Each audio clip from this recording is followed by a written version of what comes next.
Premier League is back. Let's go to Connor. He's a Man United fan. All right, Con? All right, Con. I'm all right, Con. I'm all right. You're going into the season against Hull. How you feeling? The squad, the manager. What do you reckon? The manager, Carrick, I'm happy with. Squad could do a few more signings, couldn't they? I think it'll just be steady this year, won't it? Third, fourth, fifth, something like that. Your line's not great, but you're saying, did you say stay in the league? What did you say? No, like stability. Stability. Yeah. Third, fourth, fifth, something like that. I think we're nowhere near City and Arsenal. So. Do you not worry a little bit about the fact that this squad does not feel as though it's been really boosted enough for Carrick, where he can kick on again? So you finished in Champions League spots, right? Well done. But you've now got like Champions League football travel. You now need to have, not saying that you need two teams, but you almost need a team and a half. Yeah, I do. And to fight on those fronts, I don't know. I'm looking at United's team and I'm going, I don't think you finish right now. I don't think you get in top five. I get it, but United fans were all saying like, why are we spending stupid money like big players like Fred and bringing Pogba back, Anthony, 100 million. We're now buying clever like Tielemans. For me, is the signing of the season across the Premier League. I don't get that. Honestly, I don't get that. Signing of the season. Tielemans. Yeah, 38 million.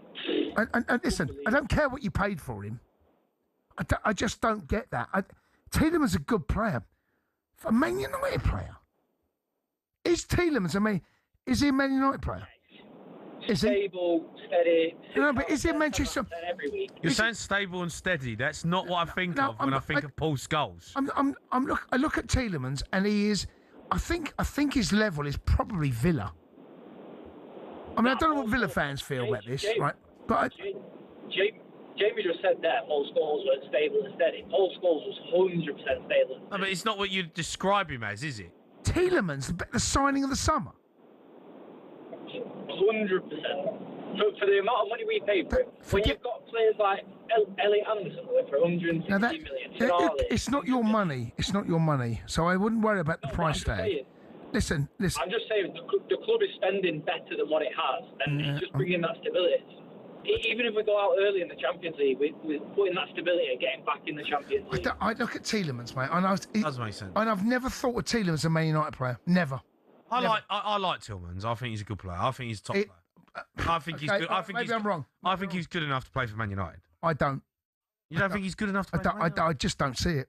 I genuinely don't see it. Really? No. No, I've seen him, mate. He's listen. He ain't Paul Scholes, of course not. But like, come on. He's a very good player. He played for Aston Villa last season. They're Champions League football. They won Europa League, right? And then he goes and signs for Man United. So did Jadon Sancho. He played for Aston Villa. I just don't get it, mate. Yeah, but I don't get it. I don't get that.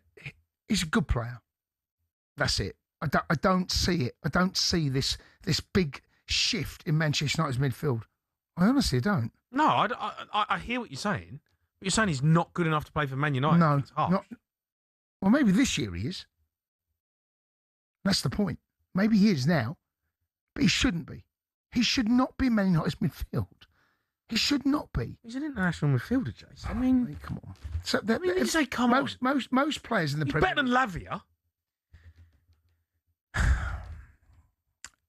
That's not fair because Lavia's not been fit. Okay, who sent him in for Chelsea? Casado, right? Stop the conversation now. Let's stop being silly. Okay, Casado. He's not. Tielemans is not. He's a good midfielder. To go Man United, I don't know. Maybe I'm missing it. Maybe I'm wrong. Maybe I can't see it. I think he'll prove you wrong. I think he will. I think he's going to be a. I remember when he went to Leicester, right? He went. Was it Monaco? Is it Monaco? And he was on loan. No one took him. Leicester took him. When did someone take him then? Then Villa took him. When did someone take him for? It's like I just don't. Maybe honestly, I just don't see it. I do not see Tielemans as that midfielder. Where is he? Is he still there? Connor. Yeah, Yeah, you said he's signing of the Premier League.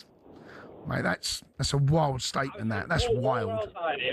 All our signings, for the amount of money we pay for him with Premier League experience, he has got to be pound for pound signing in a season. Yeah, who cares about money? What if you get a free transfer? I mean, who cares? Who forget cares about money, but your show would be absolutely slating us if we paid, I don't know, 120 million or 100 million for Tielemans from Real Madrid.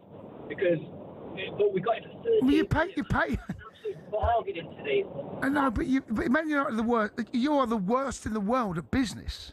You buy players and you let them go for free. So maybe you're right. Maybe it is good business for Man United buying a player that is okay for 35 million, and in 3 years' time he'll leave for nothing. Casemiro done that. You signed him for 60 million, left on a free.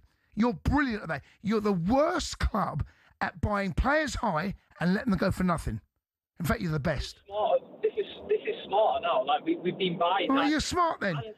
But I just don't get it. No, this is smarter by it. Anthony is the Premier League's worst signing for 100 million. I don't care what anyone says. But this here, 38 million for a proven Premier League player who's solid, puts in solid performances, won the Europa League last year. 13 million. All right. You're not getting a bargain like that. All right. All right, well, we'll see. I think that's where Man United slipped. That he's happy with Tielemans. I think Tielemans is a good player. I do. I think he's a decent player. I'm not saying he's not. I'm just saying that United now phoning up saying he said signing of the window. No, I don't agree with that. Of course not. That's a wild statement.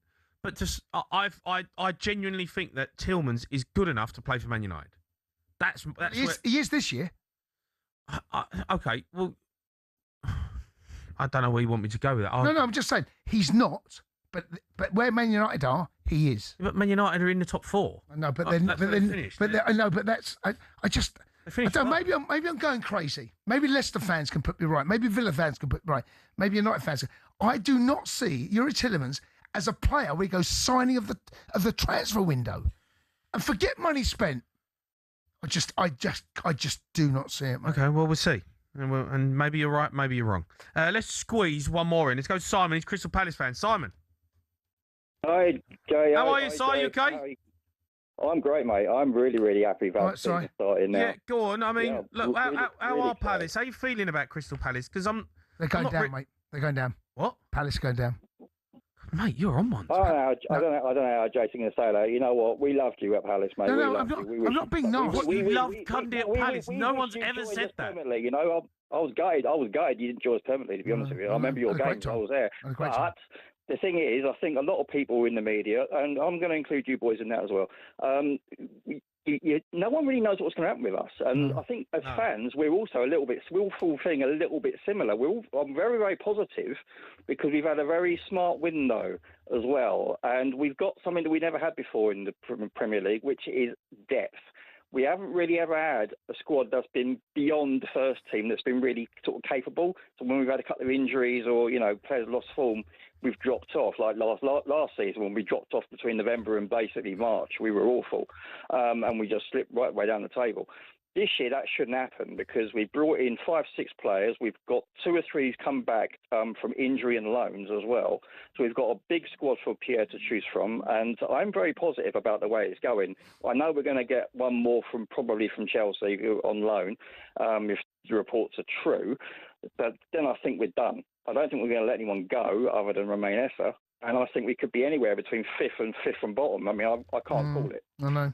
But I think the best thing about the season starting, though, is we're starting at Everton, which is a club that is similar to us in terms of ambition and where we want to be heading to, because there's about 10 clubs who want to finish 6th this year.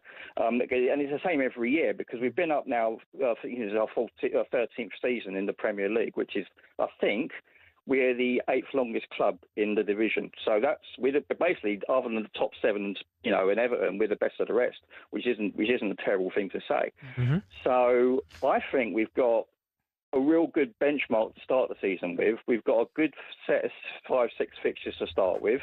Playing Everton, playing Ipswich, playing Nottingham Forest, and then also playing Man City. They're teams that are dotted about at all ends of the table. So it will be a good benchmark to know after about 5-6 games where we're going. Okay. But right now, I couldn't tell you. But I'm very, very positive. We've kept most of our big players. I don't think we'll let anyone go. I do feel we're going to have a good... We're used to playing Thursday night football. So, listen, mate, thanks for your call.